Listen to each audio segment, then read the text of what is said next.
Marthe Robin est une simple baptisée. Eh oui, elle n'est pas devenue religieuse. Elle a vécu que son baptême, mais elle l'a vécu pleinement. À son contact, on peut revisiter son propre baptême.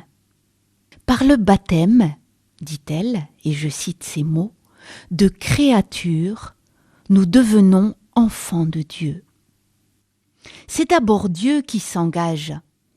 Eh bien oui, il nous fait passer du stade de créature à celui d'enfant, de fils et de fille.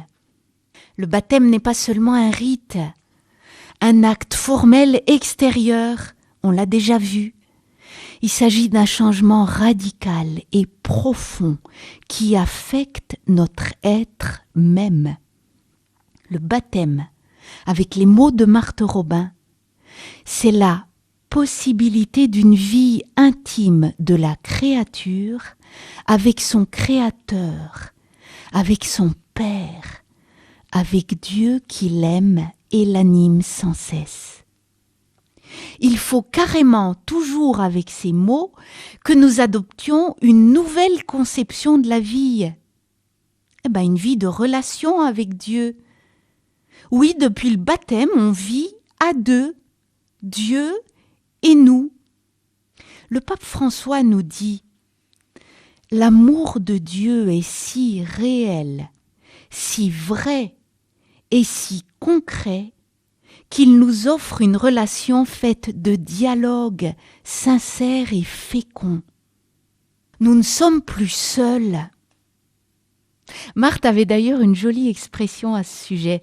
Elle a conseillé à une amie qui était une simple baptisée, qui avait une vie engagée dans le monde, elle lui a dit « Que Dieu soit toujours de moitié dans tout ce que vous faites et partout. » Le baptême est aussi une force.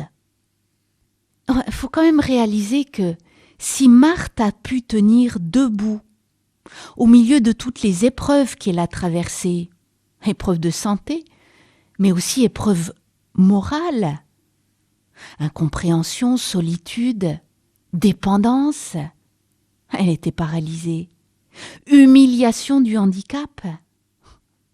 Si elle a pu tenir bon, c'est parce qu'elle se savait fille de Dieu, aimée de Dieu, et qu'elle croyait qu'une main bienveillante guidait sa vie au travers des événements qui la touchaient. Nos propres limites, on les connaît, mais nous valons infiniment plus que toutes nos limites. Nous sommes fils et filles de Dieu, et cette noblesse nous a été donnée, c'est cadeau. Le baptême est aussi la porte d'entrée dans l'Église. Marthe Robin sait que depuis son baptême, elle fait partie de ce qu'on appelle le corps du Christ, toute faible et dépendante qu'elle soit. Elle croit que ce corps est animé d'une sève divine, l'Esprit Saint. Alors bien qu'elle soit malade et immobile, elle sait qu'elle participe à toute cette intense vie missionnaire qui plonge ses racines dans la mort et la résurrection du Christ. Marthe Robin se savait membre de l'Église par son baptême, mais elle se sentait aussi co-responsable de la beauté et de la vie de ce corps. Elle ne cessait d'encourager les baptisés à réaliser qu'ils étaient co-responsables de la vie et de la beauté de l'Église. Corps du Christ.